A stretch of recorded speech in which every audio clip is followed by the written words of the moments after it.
My name is John Taylor, and the passage I want to speak about is Genesis chapter 12, the call of Abram. The Lord had said to Abram, "Leave your country, your people and your father's household, and go to the land I will show you. I will make you into a great nation, and I will bless you. I will make your name great, and you will be a blessing. I will bless those who bless you, and whoever curses you, I will curse.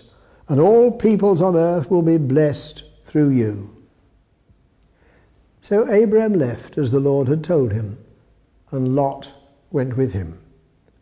Abram was 75 years old when he set out from Haran. He took his wife Sarai, his nephew Lot, and all the possessions they had accumulated, and the people they had acquired in Haran, and they set out for the land of Canaan, and they arrived there. Abram travelled through the land as far as the site of the great tree of Moreh at Shechem. At that time the Canaanites were in the land. The Lord appeared to Abram and said, "To your offspring I will give this land." So he built an altar there to the Lord who had appeared to him.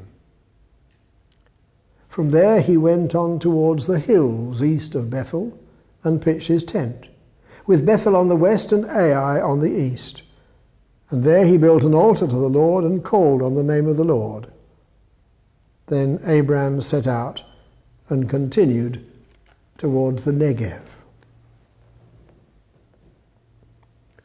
The story of the Old Testament begins with Abraham, which is where we too begin. He was the founding father of the children of Israel, and every last one of them traces their ancestry back to him. So Jesus was forever talking about Father Abraham, and he revered him, as every good Jew still does. Those of us who don't have Jewish blood in our veins can't speak like that. We're Gentiles, and we don't belong to that select company of children of Abraham. But as Christians, we are all honorary Jews, sharing in the history, the culture, the traditions of Abraham's people. We read their prophets, sing their psalms, pray their prayers, and worship their God, revealed in Jesus Christ, God's Son. And for us, whether we're Jews by birth or merely honorary Jews, Abraham is the supreme example of those desirable qualities of faith and pilgrimage and obedience, as we shall see. So if as Christians we need to learn anything about the life of faith or the life of pilgrimage or about obedience, it's to Abraham and to Genesis that we must first go. It all began with God's call in Genesis 12. The Lord said to Abram, "Leave your native land and go to a country that I'm going to show you." Now, this was not the first time that he'd struck camp and journeyed out into the unknown.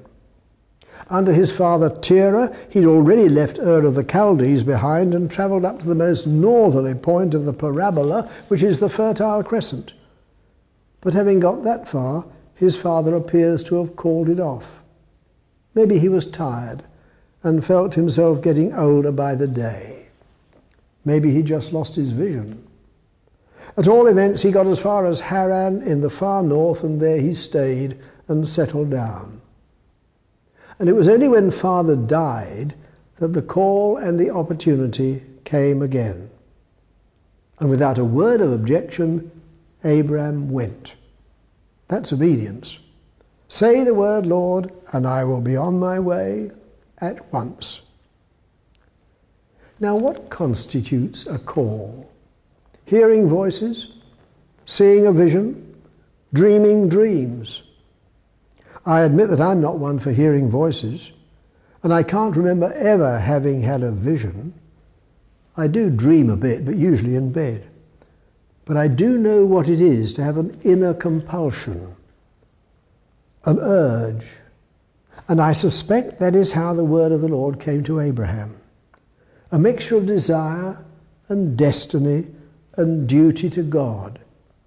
That sense of needing to be up and doing, completing the journey that Father Terah had started years before, needing to go out into the unknown and find somewhere to settle, following the inner prompting of a God who could not be silenced.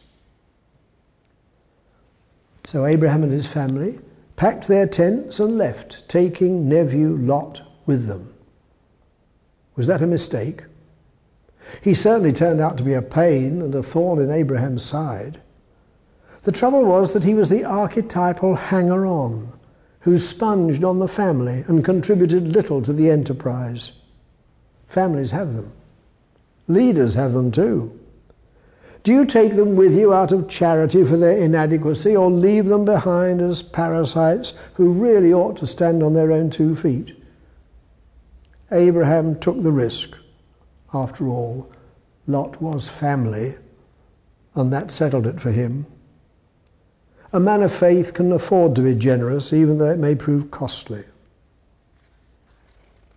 The scripture says that Abraham travelled through the length and breadth of the land, finding the old Canaanite shrines at Shechem and at Bethel, but not staying at them. Instead, he established his own camp wherever he went. It consisted of an altar and a tent. These are the symbols of a pilgrim. A tent because here we have no abiding city, and any moment we may need to move on, and when we move we leave nothing of ourselves behind. And an altar because pilgrimage without worship is mere tourism, and the stone altar is what says after you and what stays after you and your entourage have left. The altar is the memory, the reminder of God that you want others who pass that way to come across and be touched by, and maybe to worship at. And then we come to a somber note, introduced by the narrator in 2 places, here in chapter 12, verse 6, and again in the next chapter at verse 7. He says this: "At that time the Canaanites were in the land, the Perizzites too." Not that the land was overcrowded, but that others were there as well. Hostile eyes were watching all the time. And when the Christian goes out in obedience to God into unknown territory, remember that you too are being watched. They're never far away. They notice what you do, listen to what you say, spy on your conversations, see you in your unguarded moments. The Canaanites are around you all the time, as they were with Abraham. Both in the tent and at the altar, they're summing you up, and they're not always friendly. Then came the unexpected. There was a famine in the land. The rains didn't come, the desert grasses withered and died, the flocks starved. It was a disaster. No one had bargained for this. When you follow God's leading and are obedient to his call, you don't expect it to turn out this way. Something must have gone wrong. Perhaps I misheard the word of the Lord, thought Abraham. I was expecting everything to be just right. Wasn't that what my God had promised me before I set out? A large family, a great nation, a fertile land, and the blessing of the Lord on all my flocks and herds. So why this? Abraham took the line of least resistance and went south down to Egypt, which was a logical step, if not a wise one. At least there was corn there, thanks to the River Nile and its fertility. But Egypt was far beyond Abraham's range of experience. He had no idea what life would be like there or what would be expected of him. You can imagine him floundering and getting lost in guesswork.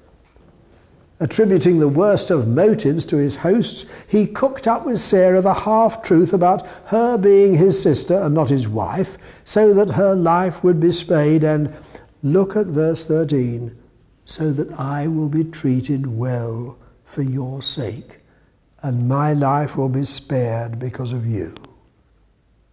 Shame on you, Abraham. For sheer self-centeredness and chauvinism, that just about takes the biscuit. I hope Sarah felt valued, but I rather doubt it. She was a pawn to save a husband's life and to enable him to get on well, which of course he did. Verse 16, he acquired sheep and cattle, male and female, donkeys, men servants, maid servants, and camels. Possessions, possessions. What more could one want? Then came the moment of discovery.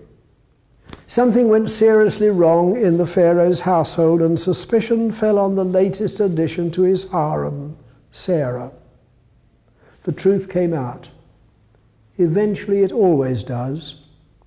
Abraham was issued with a deportation order, and out he went in disgrace. Pharaoh won the moral high ground. Abraham, the man of God, the man of faith, was made to look a fool. He was shown to have feet of clay. Egypt went down in the logbook of Abraham's memory as a place of failure, a disaster area. It's interesting that the writer of Genesis doesn't chide him, still less lampoon him for his pathetic behavior, but he does insert a touch of heavy irony as he concludes the episode in chapter 13, verse 2. I quote, "Abraham had become very wealthy in livestock and in silver and gold." But at what a price! And we who read the story know only too well that he may have ended up rich on the outside, but inwardly he was a pauper. Faith, pilgrimage, obedience, they'd all crumbled away and left him wealthy but penniless before God. Where does he go now? Verse 4 of that following chapter says that he went from place to place, trying to find his bearings, no doubt, and to tune in again to God's instructions. None came. But eventually he finishes up where he began. He came to Bethel, to the place where his tent had been earlier and where he had first built an altar. And there Abraham called on the name of the Lord. These things were written for our learning, says the Scriptures. And what can we learn from such a fallen hero? Why, the life of faith and pilgrimage is no different for us than it was for Abraham. We too set off with brave hearts to follow the Lord, and it's not unreasonable to suppose that all will go well and that God will bless us in our newfound life. But then things go wrong and we're faced with dilemmas we just do not know the answer to. However hard we plot and scheme, we just don't get it right. Our reputation suffers a knock. Our marriage comes under strain. The voice of God dies away and we feel lost, abandoned, a failure. And we too wander from place to place looking for answers. But the call of the gospel and the example of Father Abraham reminds us that the only way back is to retrace our steps to the place we started from, to the altar and the tent. That is where the call of God is renewed. That is where free forgiveness is found. That is where a new start can be made. So wherever you are in your Christian journey, just remember this: your pilgrimage symbols, the altar and the tent. Live by those and you will never go far wrong.